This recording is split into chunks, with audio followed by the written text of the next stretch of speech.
আমার ভাইজানেরা সোনা মানিকেরা, নবী আমার দীন দুনিয়া বাদশাহ হাবিবুল্লাহ জনাবে মুহাম্মদুর রাসূলুল্লাহ সাল্লাল্লাহু আলাইহি ওয়াসাল্লাম, আল্লাহ নবীর জিন্দেগিটা অনেক মেহনতের, অনেক কষ্টের বাবা। ও সোনা মানিকেরা, আল্লাহ নবী যতদিন কলমার দাওয়াত দেয়নি মক্কার মানুষের কাছে, আল্লাহর নবী আলামিন ছিলেন। কি ভালো ছেলে, ভালো ছেলে। রাসূলুল্লাহ যেই বলল কুলু লা ইলাহা ইল্লাল্লাহ, বাস মক্কার সব মানুষের কাছে আবার রাসূল খারাপ হয়ে গেল। ও আমার ভাইজানেরা সোনা মানিকেরা, নবী আমার দীন দুনিয়ার বাদশাহ জনাবে মুহাম্মদুর রাসূলুল্লাহ সাল্লাল্লাহু আলাইহি ওয়াসাল্লাম, নবী আমার মা হারালেন, বাবা হারালেন, দাদু হারালেন, চাচা হারালেন। আল্লাহ নবী আম্মা জান খাদিজাতুল কুবরা রাদিয়াল্লাহু তাআলা আনহাকে হারালেন।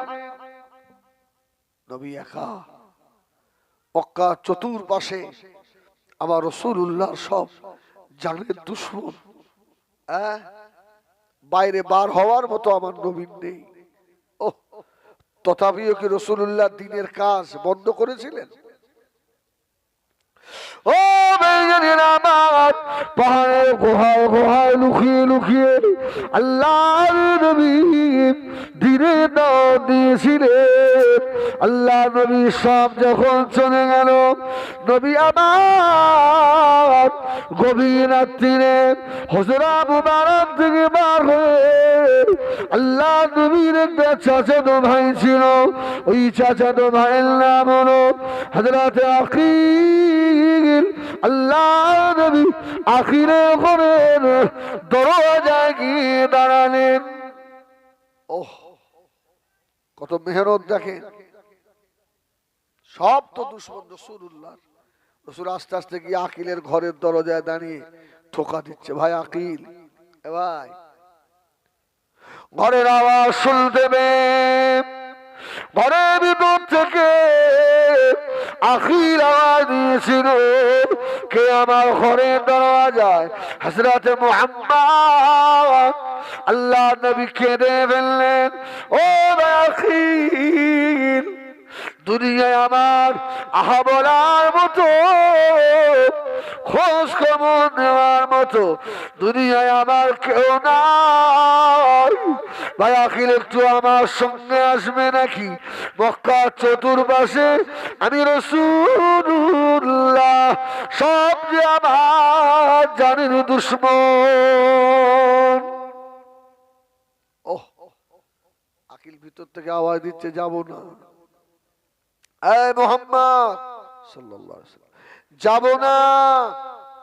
আমার রাসূলুল্লাহ তো ওকে না নিয়ে আসবে না। জোরে বলুন সুবহানাল্লাহ।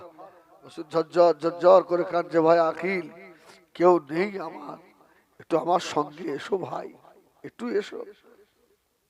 ও আমার ভাইজানেরা সোনা মানিকেরা, অনেক কথা বলা বলে হযরত আকিল ঘর থেকে বার হয়ে এলেন। নবী আমার আকিলকে বলেছিলেন, ভাই আকিল চলে ভাই, আমরা একবার মরুভূমির দিক থেকে ঘুরে আসি। আল্লাহ নবী ঘুরতে নিয়ে গেলেন। কিছু দূর যাওয়ার পরে আল্লাহ আমাকে কুদরতি কারিশমা আখিরের পানির পিপাসা লেগে গেল।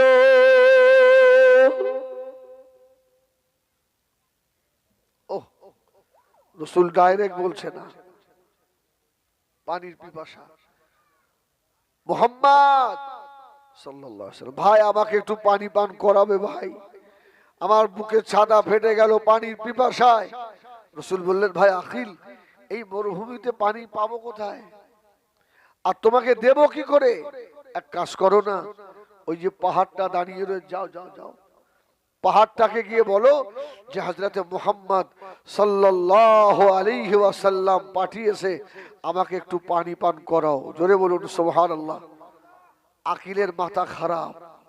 এখন বলেন পাহাড়ের জীবন আছে? এই পাহাড় কথা বলতে পারে? আল্লাহু আকবার। আমার নবীর জন্য কথা বলতে পারে। জোরে বলুন সুবহানাল্লাহ। এই অবস্থা আপনাদের জানা।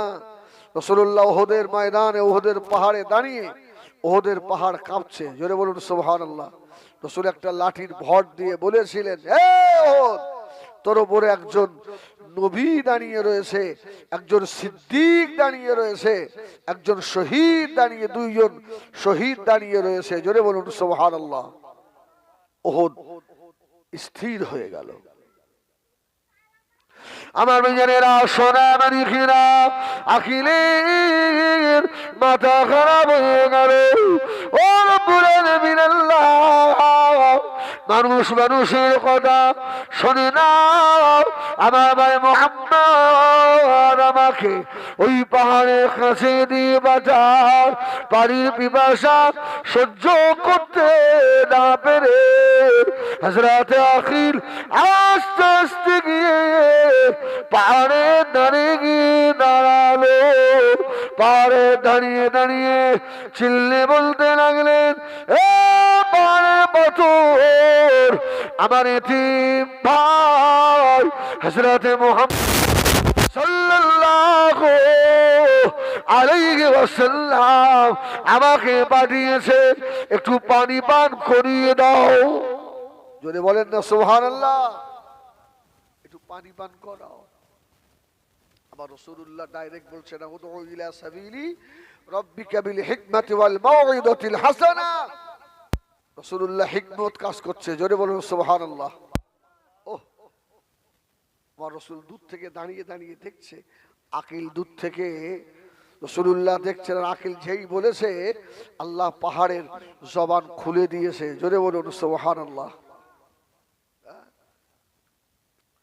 ও ঘটক মুগুর মোল্লা বাড়া জানেরা, মায়েরা, বোনেরা, বেটিরা, ওই সময় পাহাড়ের ভিতর থেকে আওয়াজ হয়েছিল, ও ভাই হযরতে আখিল, আমাদের নবী জনাবে মুহাম্মদুর রাসূলুল্লাহ সাল্লাল্লাহু আলাইহি ওয়াসাল্লামকে গিয়ে বলুন, আমরা পানি দিতে পারলাম না, কেননা যেদিন আমাদের নবী বলেছিলেন, ইয়া আইয়ুহাল্লাযীনা আমানু কু আনফুসাকুম ওয়া আহলিকুম নারা ওয়াকুদুহা আন-নাস ওয়াল হিজারা জাহান্নামের মানুষা পাথর। ওই দিল থেকে জাহান্নামের আযাবের ভয়ে কেঁদে কেঁদে আমাদের বুকের পানিগুলো সব শেষ হয়ে গিয়েছে। যদি বলুন সুবহানাল্লাহ। কান্নার মানুষ আর আছে? এই কান্নার মানুষ আর বেশি পাওয়া যায়? আল্লাহু আকবার। এখন হাসি ঠাট্টা তামাশার মানুষ দুনিয়ায় বেশি না কম? বাংলাদেশে দেখেন না, যারা নাটক করে ওদেরকেও নবীর মেম্বারে উঠিয়ে দিচ্ছে। হচ্ছে না? হচ্ছে না? মারও খাচ্ছে। জীবনে ওদের শান্তি হবে না। বাংলাদেশ, ওরা জীবনে শান্তি পাবে না। হ্যাঁ, আজকে কান্নার মানুষ দুনিয়ায় কম। গুনার কথা মনে করে কাঁদবে এ মানুষ নেই, খুব সীমিত, কম হয়ে গেছে। রাসূলুল্লাহ দাঁড়িয়ে দাঁড়িয়ে দেখে বললেন, দাঁড়িয়ে রয়েছেন, আকিল ছুটছে। রাসূল, আকিল কি খবর? বলছে, ভাই মুহাম্মদ সাল্লাল্লাহু আলাইহি ওয়াসাল্লাম পাহাড় বলল আজকে আর পানি দিতে পারবে না। সুবহানাল্লাহ, সুবহানাল্লাহ। আকিলের তো মাথা খারাপ। ইস, যে ভাইয়ের কথা পাহাড়ের পাথর শোনে। শয়তান ইবলিস পিছন দিক থেকে লাথি মারতে লাগলো। ও হযরত আকিল, খবরদার, মুহাম্মদুর রাসূলুল্লাহ সাল্লাল্লাহু আলাইহি ওয়াসাল্লামের কথা শুনে যেন ঈমানুল বিনাত মুহাম্মদ বড় জাদুকর। আল্লাহ নবী আখিলকে বললেন, ভাই আখিল এবারে বাড়িতে ফিরে চলো। রাস্তায় আস্তে আস্তে বলছে, মুহাম্মদ সাল্লাল্লাহু আলাইহি ওয়াসাল্লাম আগামীকাল যেন আসবেন না। এই আগামীকাল আর আপনার সঙ্গে আমি যাব না। আমার রাসূল কাঁদছেন আর বলছেন, ভাই আখিল আমার কেউ নেই ভাই, আমি মুহাম্মদ একা, আমি যে এতিম, আজকে আমার পাশে আমার খাদিজাও নেই, তুমি একটু আমাকে গাইড করবে না? না যাব না, আজকে তুমি যে আমাকে দেখিয়েছো আগামীকাল নিয়ে গিয়ে আবার যে কি দেখাবে তার তো ঠিক নেই। জোরে বলুন সুবহানাল্লাহ। আবার যে কি দেখাবে, আস্তে আস্তে ইমানের দানা বাড়ছে ভিতরে। জোরে বলুন সুবহানাল্লাহ। এই জন্য আমি অনেক জলসায় বলি, এই যুবকেরা 5 ওয়াক্ত না পারো অন্তত মসজিদে 1 ওয়াক্ত করে নামাজের ভিতরে আল্লাহ আমার মোহাব্বত রেখেছে। 5 ওয়াক্ত পড়তে, 1 ওয়াক্ত পড়তে পড়তে একদিন ওই ব্যক্তিটা 5 ওয়াক্তের মুসল্লি হয়ে যাবে ইনশাআল্লাহ। ঠিক কিনা ভুল বলেন? আর মুসল্লি বাড়বে কি, মসজিদে কিছু বুড়ো মুসল্লি থাকে, রাগ করবেন না, আপনাদের মোল্লা পাড়ায় সব ভালো আলহামদুলিল্লাহ। মসজিদে যুবক ঢুকলে এদের মাথায় যেন বাস পড়ে, এরা সহ্য করতে পারে না। যুবকগুলোকে কি করে মসজিদ থেকে বার করা যায়? হ্যাঁ, রাসূলুল্লাহ বললেন, যত বুড়ো এরা আমার দ্বীনের শত্রুতা করেছে, আর যত যুবক এরা আমার দ্বীনের সাহায্য করেছে। জোরে বলুন সুবহানাল্লাহ। এই জন্য একটু হিকমত খাটাবেন, বুঝছেন? আমার বেজনেরা, সোনা মানিকেরা, নবী আমার দয়ার নবী পরের দিন আবার সকালে আস্তে আস্তে চলে এলেন আখিলের ঘরের দরজায় দাঁড়িয়ে নবী আমার ডাক দিলেন, ভাই আখিল দাঁড়িয়ে আছো নাকি? ভিতর থেকে আওয়াজ হলো, যাব না যাব না ও হযরত মুহাম্মদ, যাব না। আল্লাহর নবী পাগলের মতো কাঁদতে লেগেছে। আমার দুনিয়ায় মা নাই, আমার আব্বা নাই, আমার আবরার মতো কেউ নাই। ভাই আখিল মক্কা চতুর্পাশে আমি রাসূলুল্লাহ, সব আমার জানের দুশমন। আল্লাহ নবীর নূরের চোখের পানি দেখে আর থাকতে পারি না।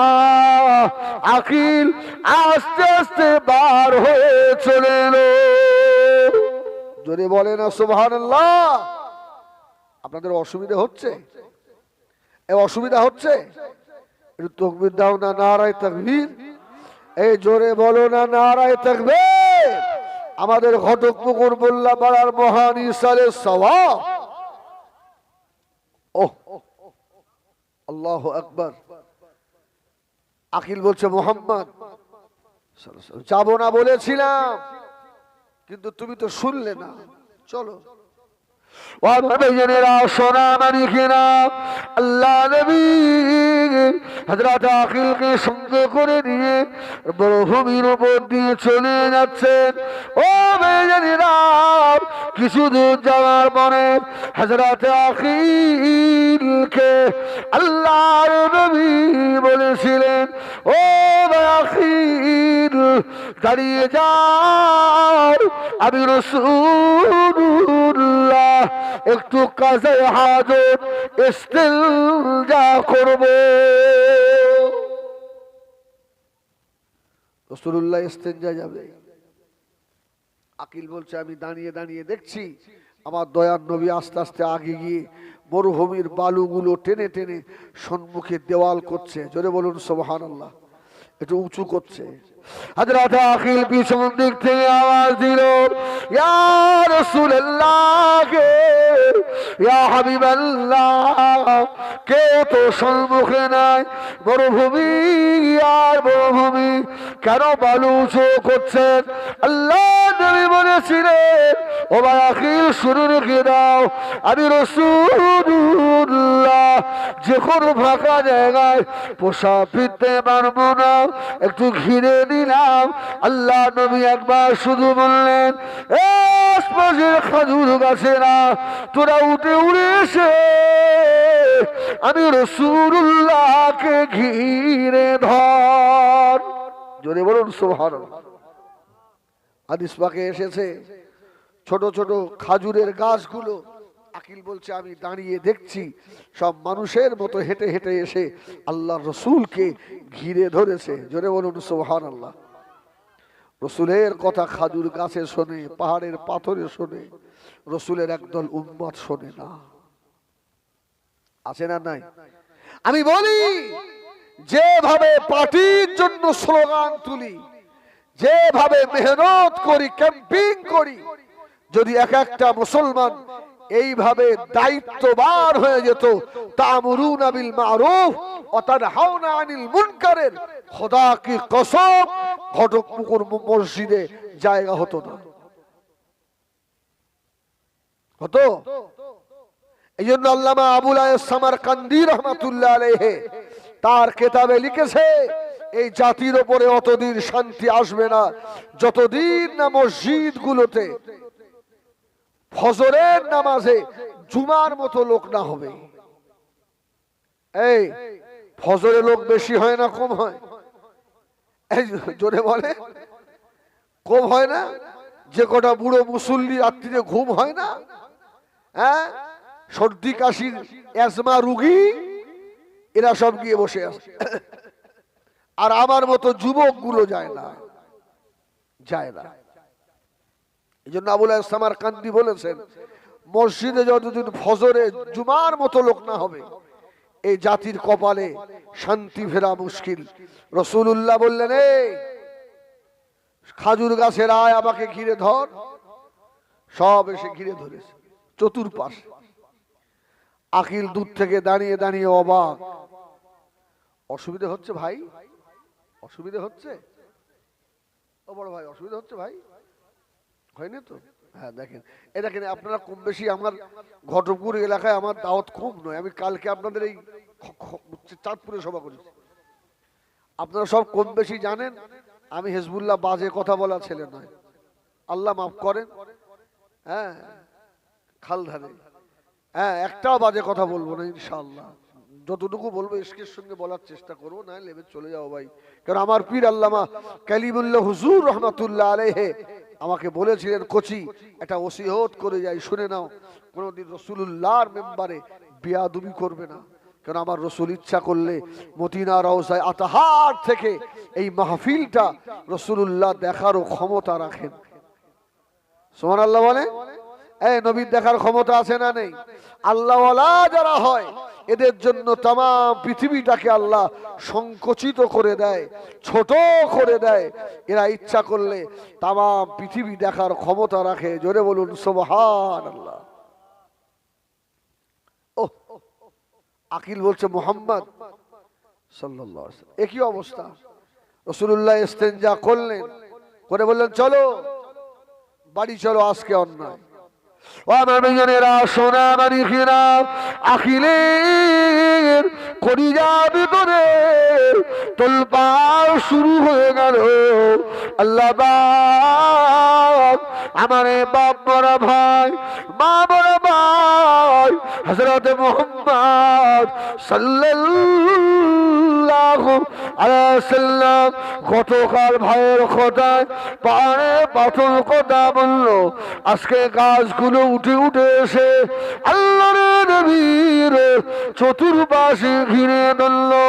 আকিল তুই আর বেঈমান থাকিস না রে, তাড়াতাড়ি আয়, একবার ঈমানের কলমা পড়ে মুসলমান হয়ে যা।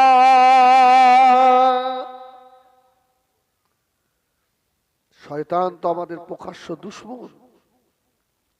পিছন দিক দিয়ে বলছে, খবরদার,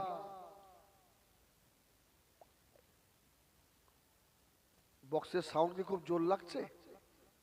হ্যাঁ, আমি বুঝতে পারছি আপনাদের জোর লাগছে, কিন্তু আমার তো শেষ করে দিচ্ছে। এই ভাই মাইক ম্যানেরই খুঁজে পাইনি জানেন, দুবার তুই এত শেষ করে না, ও দুবার তিনবার ডেকেছি ওরে। না শ্রোতার অসুবিধা করে সভা করা যাবে নাকি? আপনাদের যদি কষ্ট হয়, যদি আপনারা উঠে সব বাড়ি চলে যান, তাহলে আমি একা একা বকে কি করবো? দরুদ শরীফ আল্লাহুম্মা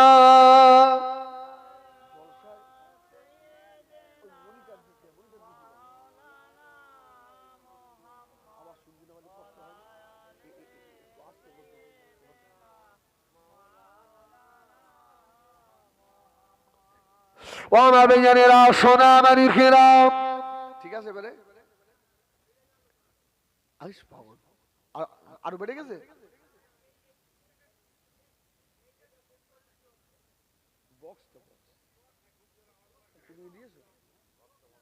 আরো কমাও।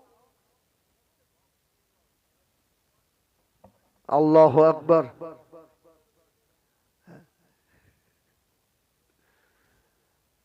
বুঝতে পারছি কষ্ট হচ্ছে আপনাদের। দরুদ শরীফ আল্লাহুম্মা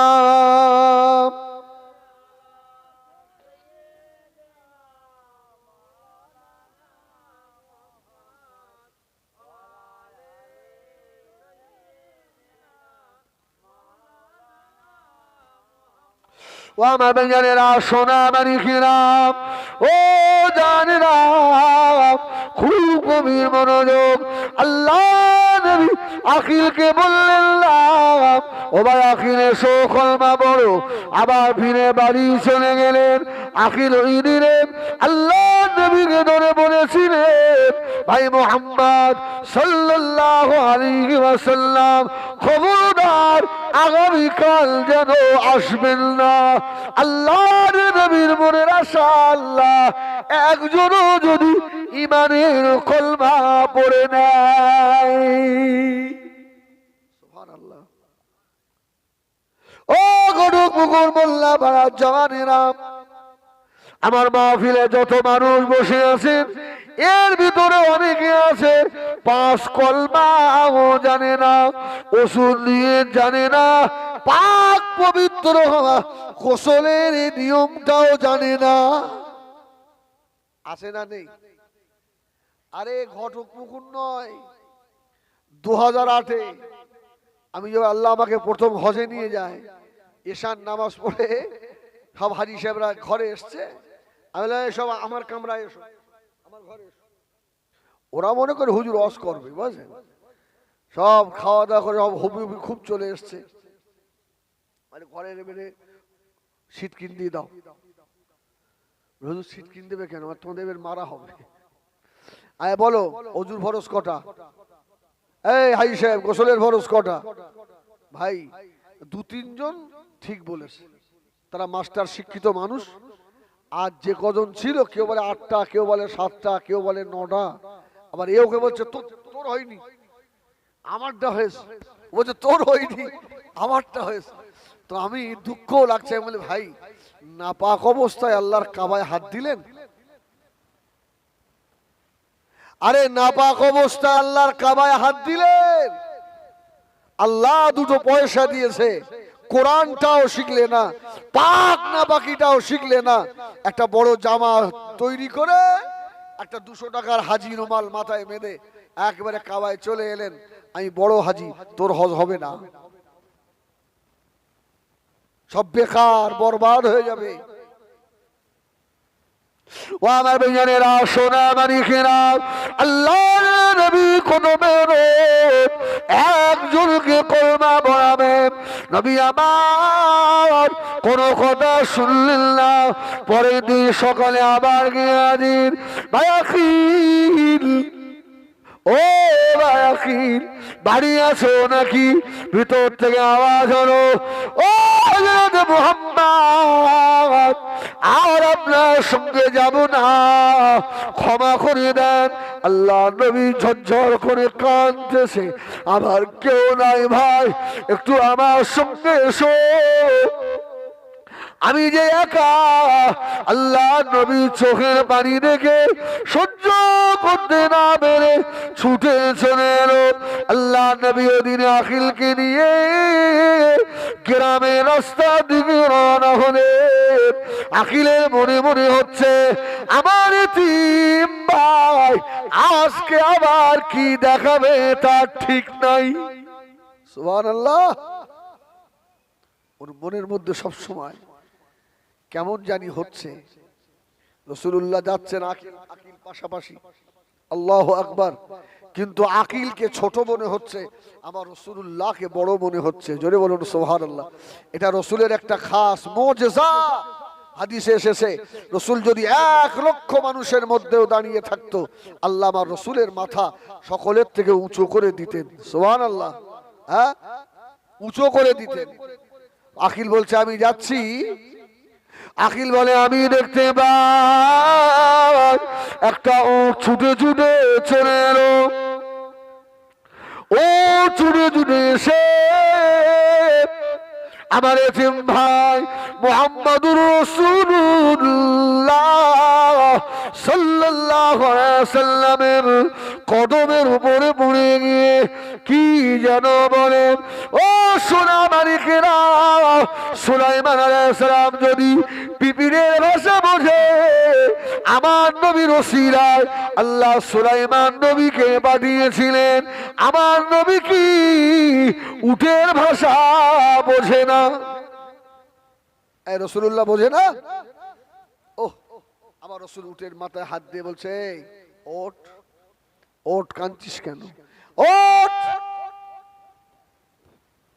ও মুরব্বিয়ানেরা, ও যেন বলে দিল, ইয়া রাসূলুল্লাহ, ইয়া হাবিবাল্লাহ, হুজুর বেয়াদবি মাফ করুন, আমি বুড়ো হয়ে গেছি আর আমার খাটার ক্ষমতা নাই।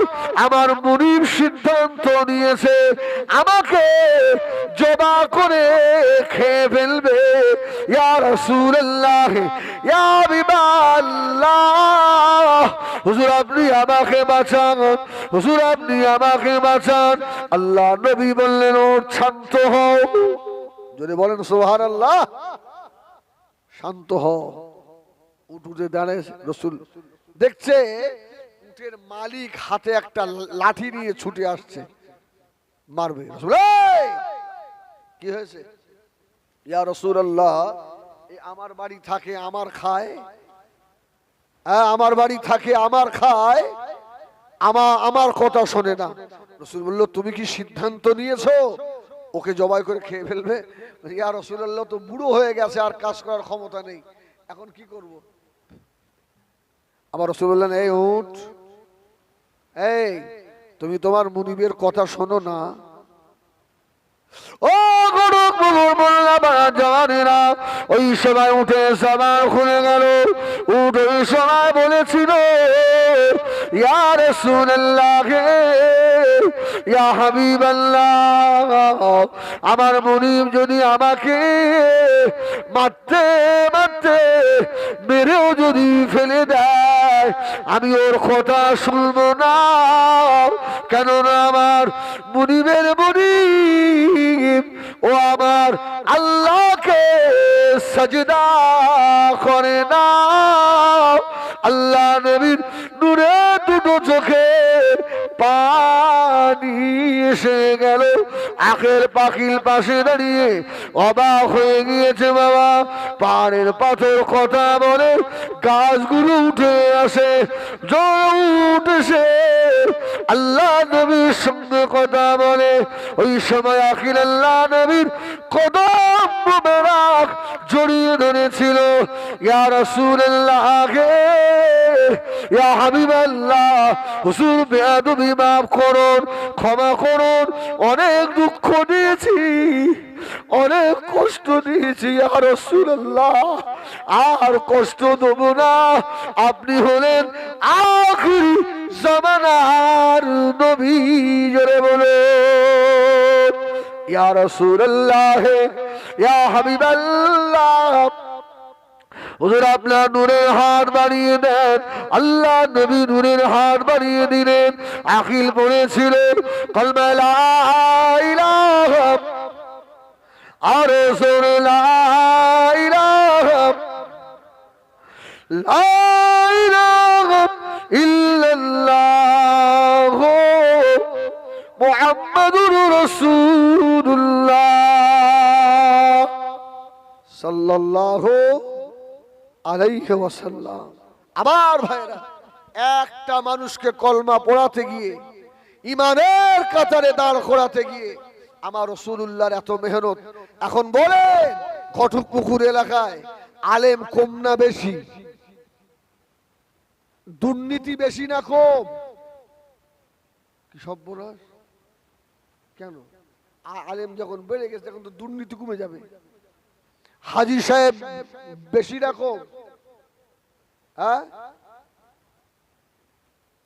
কি হয়েছে কি? এই শোনা, এই শোনেন, হ্যাঁ, দুনিয়ায় হাজী মলি সাহেব বক্তা সব বেড়ে যাবে। রাসূলুল্লাহ বললেন হাকিকাতান মলি সাহেব, হাজী সাহেব, বক্তা সাহেব খুঁজে পাওয়া কঠিন হবে। ঠিক না ভুল বলেন? আমি ওয়াজ করছি, আমার মুখ দিয়ে এখন খুব ভালো ভালো কথা বার হচ্ছে, কিন্তু আপনারা আমাকে চেনেন আমি যে কত বড় খারাপ মানুষ। হ্যাঁ, এই জন্য আল্লাহ কারুর সেকেল সুরাত দেখবেন না, আল্লাহ দেখবেন ওয়ালাকি ইয়ানজুরু ইলা কুলুবিকুম, বান্দার ভিতরটা কেমন। জোরে বলুন সুবহানাল্লাহ। গুণ দেখে, রং দেখে বিচার হবে না, গুণ দেখে বিচার হবে। সুবহানাল্লাহ বলেন। এই জন্য বলবো ভাই, যদি জাহান্নাম থেকে বাঁচতে হয় শুধু একা নামাজ পড়ে বাঁচা যাবে না। এই কি বললাম, আমার কথা বুঝলেন? একা নামাজ পড়ে বাঁচা যাবে না। আমি প্রায় জলসায় একটা কথা বলছি এবারে, যে আমি নামাজি, ফজরের নামাজে পড়তে আসার সময় ঘরের দরওয়াজা গেটটা আস্তে আস্তে খুলি, যাতে আমার বৌমা, আমার ছেলে, আমার নাতি পুতির ঘুম না ভেঙে যায়।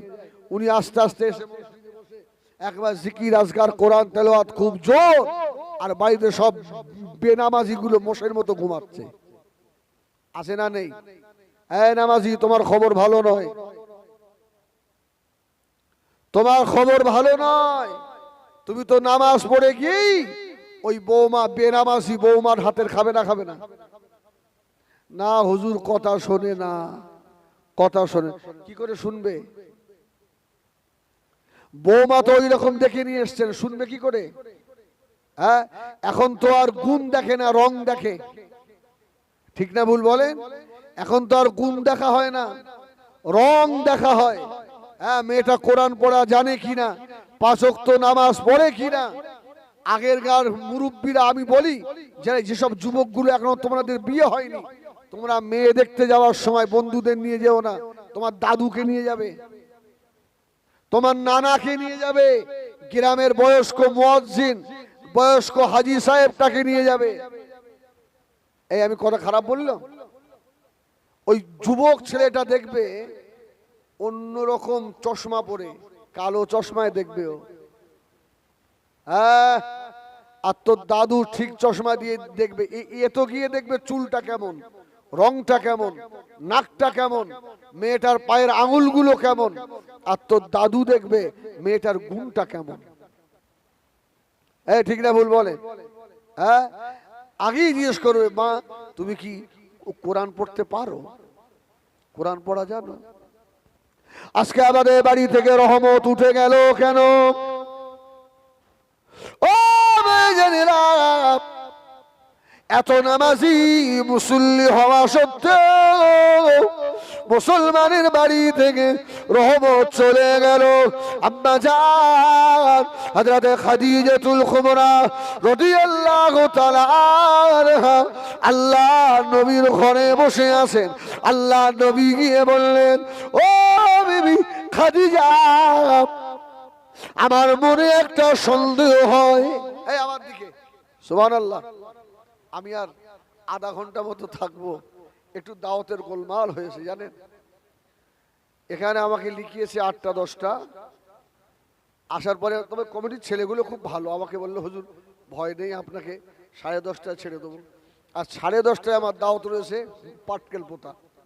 আমি বললাম ভাই খুব সমস্যা হয়ে যাবে, যাই হোক ভাইদেরকে একটু তো দেখতে হবে। সেই দিকে তাকিয়ে আমার ভাই আর অল্প সময় থাকবো। সোনামানি তো রবিবার বসা, রসুল বললেন খাদিজা আমার কাছে একজন মানুষ আসে জানো, আমি চিনতে পারি না উনি কে। খুব গভীর মনোযোগ। তো রসুল বললেন খাদিজা আমি মানুষটাকে চিনি নি। রসুল বললেন খাদিজা বললেন ইয়া রাসূল আল্লাহ, এবারে যখন আসবে আমাকে বলবেন, এবারে যখন আসবে আমাকে বলবেন।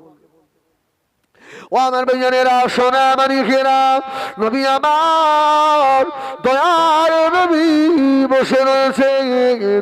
হযরতে জিবরিল আমিন আলাইহিস সালাম আসতে লাগলো। আল্লাহ নবী বললেন ও বিবি খাদিজা, ওই সে মানুষটা আসে আল্লাহ নবীর কোলের উপরে বসে। আম্মা জান খাদিজা মাথার কাপড়টাকে একটু সরিয়ে দিলেন। জিবরিল কি শয়তান? মা খাদিজা পরীক্ষা করছে। আমার নবীকে বললো ইয়া রাসূলুল্লাহ এইবার দেখেন দিন, এবার চেয়ে দেখেন মানুষটাকে দেখা যাচ্ছে? রাসূল বলল খাদিজা আর তো দেখা যায় না। সুবহানাল্লাহ বলে। আল্লাহ নবী খাদিজা বললেন ইয়া রাসূলুল্লাহ ইয়া হাবিবাল্লাহ, ডাইনে দেখেন। আল্লাহ নবী ডাইনে দেখলেন, বামে দেখেন, বামে দেখলেন, পিছনে দেখেন, পিছনে দেখলেন, কোন দিক দিয়ে দেখা যায় না। আম্মা জান ঘোমটাটাকে আরেকটু টেনে নিয়ে এবারে ঘোমটা টেনে নিয়ে বসলেন। আল্লাহ নবী এবার চাওয়া দিলেন ও খাদিজা, সেই মানুষটা আবার আসে।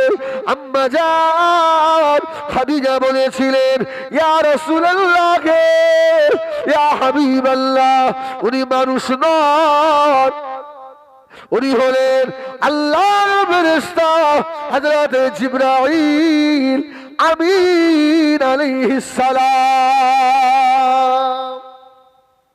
ইয়া রাসূলুল্লাহ, শয়তান হলে আমি যে একটু চুল বার করে দিলাম ও চলে আসতো, আর যে আমি আবার ঘোমটাটা টেনে দিয়েছি, হ্যাঁ শয়তান হলে চলে আসতো। আর ফেরেশতা বলেই আমার একটু অল্প বেয়াদবি দেখে ফেরেশতা ঢোকেনি। ইয়া রাসূলুল্লাহ, যে বাড়ির মেয়ে ছেলেগুলো বেহায়ার মতো থাকে ওই বাড়িগুলোতে রহমতের ফেরেশতা লজ্জায় আসে না। শিক্ষা দিয়েছেন আপনার বৌমাকে। আরে আরে আমি তো দুটো ঈদের নামাজ পড়িয়েছি আপনাদের এই খড়গাছি চাঁদপুরে। ঈদের দিনে মনে হয় ঘটকপুকুর বাজারে যত ভিড় হয় পশ্চিম বাংলায় কোথাও হয় না। হয়? হ্যাঁ বলো, আল্লাহ কি বলো। হ্যাঁ আমার নামাজের সময় হয়ে যাচ্ছে, ঢোকা যায় না, ঢোকা যায় না। ভাঙড়ের মানুষের এত গুণ, এরা সব দিকে ফাস্ট। হ্যাঁ তবে ধর্মের দিকে না, না সবা দোয়ার দিকে ফাস্ট, নামাজের দিকে ফাস্ট নয়, হালাল খাওয়ার দিকে ফাস্ট নয়। এরা সবা দিয়ে লোককে দেখানোর দিকে ফাস্ট যে আমরা ধর্ম যেমন করি বোম মারামারিও করি। জবাব দিতে হবে না? ও আমার ভাইজানেরা, সোনা মানিকেরা, ওই জন্য বলবো ফিরে আসেন মা বোনেরা, জওয়ানেরা, নিজের বাড়িটাকে দিনে পরিবেশ তৈরি করুন, আল্লাহ রহমত নামবে বাবা। ও বাড়ির বিপদ আমাদের জন্য বলিশানের কাছে, পীরের কাছে, হুজুরের কাছে তাবিজ নেওয়ার জন্য ছুটতে হবে না বাবা। বাড়ির মানুষগুলো যদি, মেয়েগুলো যদি ফজরের নামাজ পড়ে আল্লাহ পাকের কোরআনের সূরা ইয়াসিনটা তেলাওয়াত করে, ওই বাড়ির জিম্মা, সারা দিনের জিম্মা আল্লাহ পাক নিজে হয়ে যায়। আসে আসে এই কটা বাড়িতে কোরআন তেলাওয়াত হয়? এবার আপনারা বলবেন হুজুর আপনার বাড়ি, খোদার কসম হয়, হ্যাঁ একদম আল্লাহকে সাক্ষী রেখে বললাম আমার বাড়ি হয়। তাই আমি বলছি, মেয়েরা আবার বসে বসে বলবে হুজুর তো লেকচার দিচ্ছে, হুজুরির বউ পড়ে, মানে ওরা তো গীবত করায় ফাঁস না, ওরা বসে বসে বলবে আমার মা তোমাদের আল্লাহ অনেক ইজ্জত দিয়েছে, ভালো হয়ে যাও। এই একটা মেয়ে ইচ্ছা করলে এখনো এই সমাজে খাজা বাবার মতো ওলি আমাদের উপহার দিতে পারে, সুবহানাল্লাহ বলেন। এখনো একটা মেয়ে ইচ্ছা করলে ফুরফুরার আবু বাকারের মতো পীর আমাদের কাছে উপহার দিতে পারে। আমাদের মতো এই সমাজে একটা মেয়ে ইচ্ছা করলে বসিরহাটি আল্লামার মতো আল্লামা এখনো আমাদের দিতে পারে। জোরে বলুন সুবহানাল্লাহ। এজন্য রাসূল বলেছেন মেয়েদের পেটটা হলো সন্তান তৈরির ফ্যাক্টরি। জোরে বলুন সুবহানাল্লাহ। এখন ফ্যাক্টরি কি হবে বলেন? আল্লাহর পাক কালামের সঙ্গে যা বেশি না মহব্বত, এই শয়তানের সঙ্গে বেশি মহব্বত। যদি মরতে চাও বউকে ফোন কিনে দাও। কি ঠিক বললাম না ভুল বললাম? এ নামাজ কালাম কোরআন তেলাওয়াত সব দূর করে দেবে, ও তোমার জায়গায় অন্যকে এনে বসিয়েও দেবে। তখন শুধু বসে বসে কাঁদবা, চোখ ডলবা, হুজুর তাবিজ করে দাও, বউ চলে গেছে। হবে না, হবে না, ভুল তো আপনি করেছেন। এই যে শয়তানটাকে সরান বাড়ি থেকে, কাজ হবে, হবে না? আমার ভাইরা, এই রাসূল বললেন মেয়েদের পেটটা হলো সন্তান তৈরির ফ্যাক্টরি। আল্লাহর ওলি খাজা গরিবে নওয়াজ আজমিরি রহমাতুল্লাহ আলাইহি হুজুর উস্তাদানি বাড়িতে এসে হুজুর নিজে খেদমত করে 90 লক্ষ মানুষকে ঈমানে দাওয়াত দিয়েছিলেন। আল্লাহর ওলি খাজা গরিবে নওয়াজ বাড়িতে এসে মাকে বললেন, মা আমি মাইনুদ্দিন আজকে আমার হাতে হাত দিয়ে 7 লক্ষ মানুষ ঈমান এনেছে। এই ক লক্ষ? সুবহানাল্লাহ বলেন। 7 লক্ষ। তো খাজা গরিবে নওয়াজের মা বলছে, মাইনুদ্দিন ও যা ঈমান এনেছে তোমার জন্য নয়, আমি মা আমার কৃতিত্ব। জোরে বলুন সুবহানাল্লাহ। খাজা গরিবে নওয়াজ বলছে আমার হাতে হাত দিয়ে কলমা পড়লো, আর মা বলে সব আমার। সুবহানাল্লাহ। মায়েরা খুব গভীর মনোযোগ। আমার মা, তোমরা ইচ্ছা করলে সমাজ পাল্টে দিতে পারো ইনশাআল্লাহ। তা খাজা গরিবে নওয়াজ বলছে মা কি করে হলো? ওই সময় মা কেঁদে বলেছিল, বাবা মাইনুদ্দিন শুনে রেখে দে বাবা, ও বাবা ছেলে, যেদিন তুমি আমার পেটে এসেছিলে ওই দিন থেকে আমি তোমার মা কোনদিন বিনা ওযুতে থাকি না। জেনে বলুন সুবহানাল্লাহ। আমার ওযু ফৌত হয়ে গেলে, ভেঙে গেলে আমি ওযু করি, আমার নাপাকি হয়ে গেলে সঙ্গে সঙ্গে পাকি হাসিল করি। বাবা মাইনুদ্দিন তুমি যখন দুনিয়াতে চলে এলে তুমি দুধ খাওয়ার জন্য টেটা করে কান্নাকাটি করছিলে। বাবা মাইনুদ্দিন আমি তোমার মা, তখন আমার শরীর অসুস্থ, দায়েরা এসে আমার স্তনের কাছে ধরেছিল, আমি তোমাকে স্তনপান করাইনি। সুবহানাল্লাহ। আল্লাহর ওলি খাজা গরিবে নওয়াজ শুনছে আমার মা বলে কি, ও বাবা মাইনুদ্দিন আল্লাহ আমাকে একটু সুস্থতা দান করলেন, আমি একটু সুস্থ হয়ে ওযু করলাম, ওযু করে আমার স্তন আমার মাইনুদ্দিনকে পান করিয়েছিলাম। বাবা মাইনুদ্দিন, যতদিন তুমি আমার স্তনের দুধ পান করেছো বেটা, আমি কোনদিন বিনা অজুতে আমার মাইনুদ্দিনকে এক ফুটা দুধ পান করাই না। এই 7 লক্ষ মানুষ ঈমান এনেছে, এটা তোমার কৃতিত্ব নয়, এটা তোমার মায়ের কৃতিত্ব। ধরে বলে আমার সোনামানিকেরা, এই জন্য আমার মারা তোমরা ভালো হও, নামাজি হও। খোদার কসম, তোমরা কি দেখো না আজকে যে মুখে কত রকমের ফেস ওয়াশ, কত রকমের কিছু লাগাও, তোমার দাদির দিকে একটু তাকিয়ে দেখো না। তুমি আর কি সুন্দরী, তোমার দাদি তোমার থেকেও সুন্দরী ছিল, আজকে সব গুটিয়ে চামড়া ঢিলা হয়ে গেছে। এই আমাদের হবে না? হবে না? হবে না? যৌবনের তাড়নায় পড়ে কত অপরাধ করেছো, আর ক্ষমতা আছে? এখন তো আর একা উঠতে পারো না, লাঠি 3টে ঠ্যাং।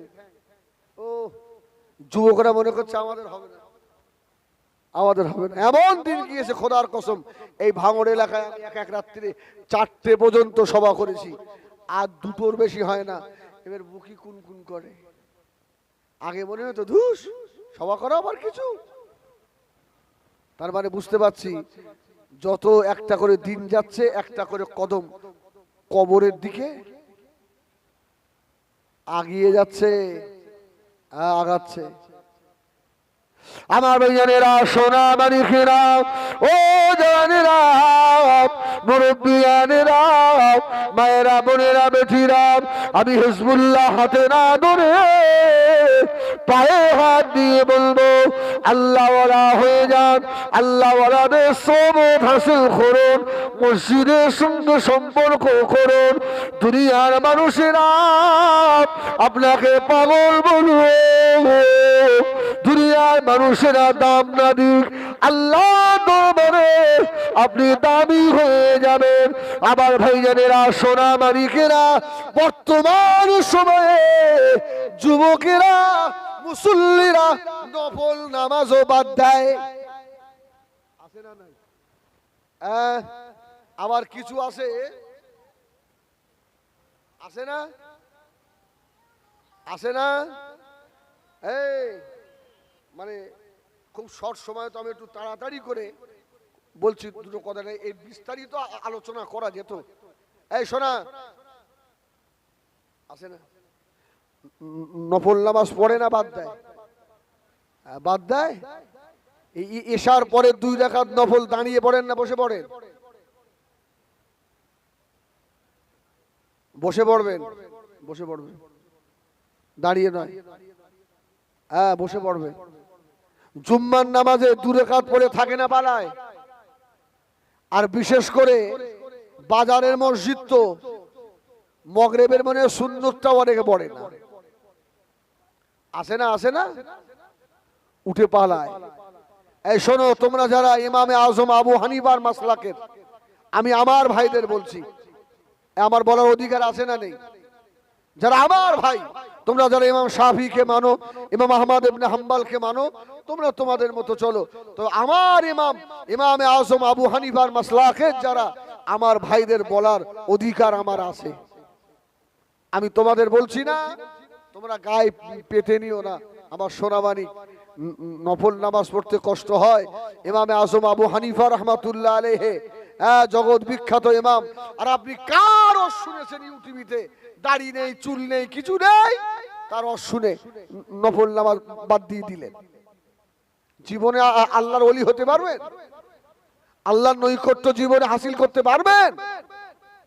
হ্যাঁ, যারা বলে আমার রসুলের মুখ দিয়ে দুর্গন্ধ বার হয়, যারা বলে স্বামী স্ত্রী সহবাস করে গোসল না করলেও হয়, ওযু করলে হয়ে যায়,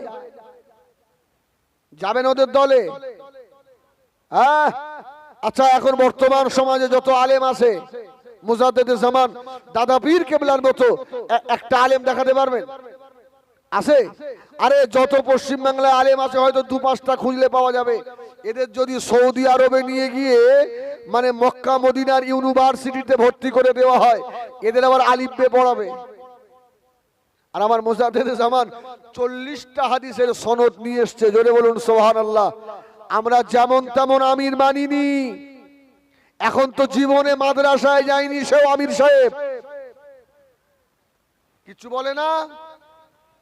দিনের কাজ তো ভালোই হচ্ছিল আলহামদুলিল্লাহ, আমরা কোনো এন্ট্রি করি না। এরা আলেমদের নেবে না, একদল আসে না নেই, হ্যাঁ ওরা নিজেরাই আমির হয়ে গেছে। তো সব থেকে বড় আলেম মুজাদ্দিদে জামান দাদা হুজুর বসিরাটি আল্লামা হুজুর মাওলানা আশরাফ আলী থানভী, মাওলানা রশিদ আহমেদ গাঙ্গুহি, মাওলানা আনোয়ার শাহ কাশ্মীরি রহমাতুল্লাহ আলাইহি, এনারা নফল পড়ে পড়ে আল্লাহ হাসিল করে আল্লাহর ওলি হয়ে কবরে চলে গেল। আর কোথাকার তাই বড় বলি সাহেব এসে বক্তব্য দিয়ে গেল নফল পড়া হবে না, সব ছেড়ে দিল, শেষ করে ফেলবে। আল্লাহর ওলি জগৎ বিখ্যাত ইমামে আযম আবু হানিফা রাহমাতুল্লাহ আলাইহি হুজুরের দরবারে একজন মানুষ এসে হাজির হলো, জিজ্ঞাসা করছে আমাদের ইমাম আপনি কত রাকাত করে নফল নামাজ পড়েন? বলেন ভাই আসছে তাকবীর দেন, নারায়ে তাকবীর, নারায়ে তাকবীর। সিলসিলায়ে হক মুজাদ্দিদুজ জামান আহলে সুন্নাত ওয়াল জামাআত জনাব ভাই সাহেব হুজুর কিবলা, জনাব ভাই সাহেব হুজুর কিবলা, নারায়ে তাকবীর। ভাই কে কে আসছে নাকি? আসলে আওয়াজটা তো সেরকম হলো, হ্যাঁ বুঝতে পারা গেল না। এই শোনেন তো ইমামে আযম আবু হানিফা রাহমাতুল্লাহ আলাইহি হ্যাঁ রাস্তা দিয়ে যাচ্ছে, রাস্তা দিয়ে এক মেয়ে ছেলে দাঁড়িয়ে দাঁড়িয়ে বলছে সব লুকিয়ে পড়লে, লুকিয়ে পড়। বলে কেন?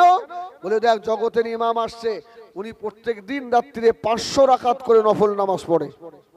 সুবহানাল্লাহ বলে। এই ক রাকাত?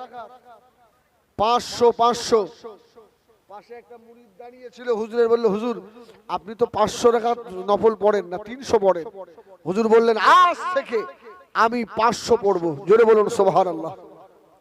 ইমামে আযম আবু হানিফা যদি রাত্রিরে 500 রাকাত নফল নামাজ পড়ে, আমাদের মাযহাবের ইমাম, আর আপনি সেই হানাফি মাযহাবের হয়ে নফল নামাজগুলো বাদ দিচ্ছেন, বলেন আপনার উপায় কি হবে?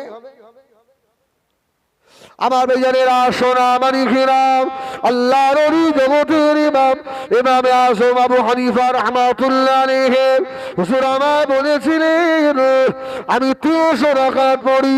যখন মহিলা বলল 500 রাকাতের কথা, আমি ইমামে আযম আজ থেকে 500 রাকাত পড়ব। ও সোনা মানিকেরা, জওয়ানেরা, যুবকেরা, আল্লাহর ওলি ইমামে আযম আবু হানিফা রাহমাতুল্লাহ আলাইহির কাছে একজন এসে বলেছিল আপনি বড় আলেম না সুফিয়ান সাউরি বড় আলেম? সুফিয়ান সাউরি। হুজুর কোনো কথা বলে না। হুজুর বললেন যার ধৈর্য বেশি সে বড় আলেম। এই খুব সংক্ষেপ ভাই অস করবে, ছেড়ে দিচ্ছি।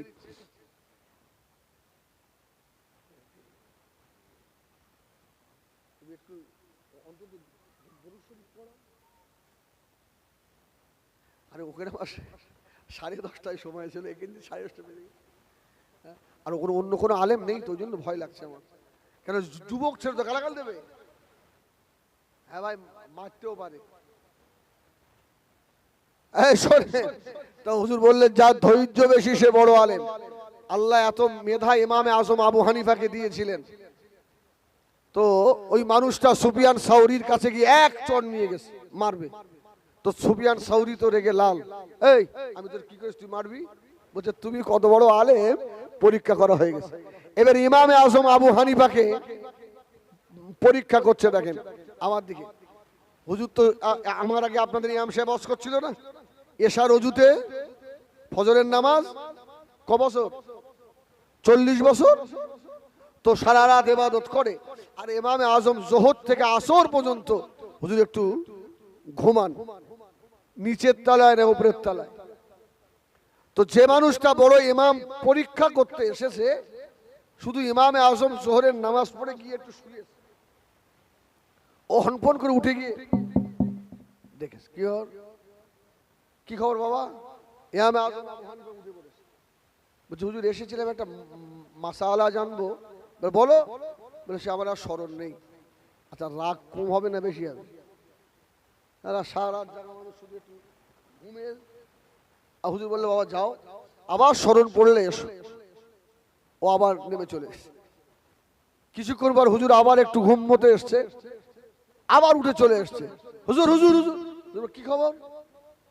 বলে হুজুর আমি সে একটা মশলা জানবো, আমার সে ভুল হয়ে গেছে, আরো স্মরণ নেই। আজম বললো বাবা আবার চলে যাও, যখন স্মরণ হবে আবার এসো। তৃতীয়বারের মাথায় ও যখন সিঁড়ির কাছে এসেছে, ইমামে আজম আবু হানিফা রাহমাতুল্লাহ আলাইহি ঘুম থেকে উঠে হনপন করে সিঁড়ি থেকে নেমে গেছে। তো বলছে হুজুর আপনি এলেন কেন? আমি তো উপরে যাচ্ছিলাম। হুজুর বলল তুমি তো উপরে উঠতে গিয়ে আবার মশলা তো তোমার ভুল হয়ে যায়, তুমি তো মশলা ভুলে যাও, ওই জন্য সিঁড়িতে উঠতে গিয়ে যাতে মশলা ভুল না হয় আমি ওই জন্য নেমে এসছি। আচ্ছা বলো কি খবর? এইবারে মশলা মনে আছে? বলছে হুজুর মনে আছে। কি খবর? বলছে হুজুর বলেন দিন, পায়খানা তিতো না মিষ্টি? আচ্ছা এইরকম প্রশ্ন যদি আমাদের মতো আপনার খেড়ে খোদা বক্স মৌলী সাহেবের কাছে করে, তার মেরে দাঁত ফেল দেবো না? শয়তান কোথাকার পায়খানা মিষ্টি না তেতো আমি কি খেয়ে দেখেছি? এরকম বলবো না? তো ইমামে আজমকে প্রশ্ন করেছে হুজুর বলে পায়খানা তিতো না মিষ্টি? তো জগতের ইমাম তো মাথাটা হ্যাট করে বলছে বাবা পায়খানা মিষ্টি। আর স্বাভাবিক উল্টো তো বলবে। আপনি কি করে বুঝলেন? আপনি কি খেয়ে দেখেছেন? তো ইমামে আজম বলল বাবা 1 কেজি এলেম থাকলে 2 কেজি তার হেলেম দরকার হয়। বলে কেমন? বলছে সব কি খেয়ে দেখা লাগে? পায়খানা যখন করা হয় তখন মিষ্টি থাকে বলে ওর উপরে মাছি গিয়ে বসে। সুবহানাল্লাহ বলেন। হ্যাঁ, পায়খানা করার পরে মিষ্টি বলেই মাছি বসে, আর যখন শুকিয়ে যায় তিতো হয়ে যায় ওই সময় আর মাছি পায়খানায় বসে না। মানুষটা এভাবে আজম আবু হানিফার পা জড়িয়ে ধরে হুজুর এই জন্যই তো আপনি জগতের বড় ইমাম হয়েছেন। জোরে বলুন সুবহানাল্লাহ সুবহানাল্লাহ। আমার ভাইয়েরা, মানে বক্তব্য সমাপ্ত হলো না, অসমাপ্ত বক্তব্য আমি শেষ করছি। আমার ভাই এসে যেন যেন আমার নামে মানে আমার সঙ্গে যেন না মনে করে যে হেজবুল্লাহ আমার সঙ্গে বেয়াদবি করে গেল। আমি মাইকে সবার সামনে আমি আমার ভাইয়ের কাছেও ক্ষমা চেয়ে যাচ্ছি। হ্যাঁ, ওখানে 10:30টার সময় তো আর বক্তা নেই। আমার ড্রাইভার সে যেখানে এসে দাঁড়িয়ে রয়েছে, এখন আমার ভাইজান এসছেন, উনি নাস্তা করে একটু আসবেন আমার ভাই। তার আগে আমার ভাই একটা দুটো কথা বলছে, আপনারা একটু শোনেন। কেউ উঠবেন না তো? কেউ উঠবেন না তো ভাই? অন্তত আমার ইজ্জতটা রাখেন, ভাই যেন এসে যেন খারাপ না বলে। হ্যাঁ, একবার তাকবীর দেন, নারায়ে তাকবীর, নারায়ে তাকবীর, দুরূদ শরীফ, আল্লাহুম্মা।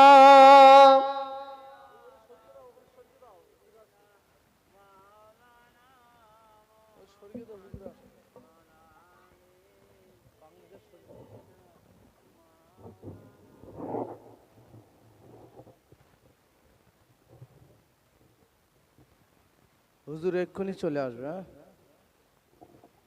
দরুদ শরীফ, আল্লাহ।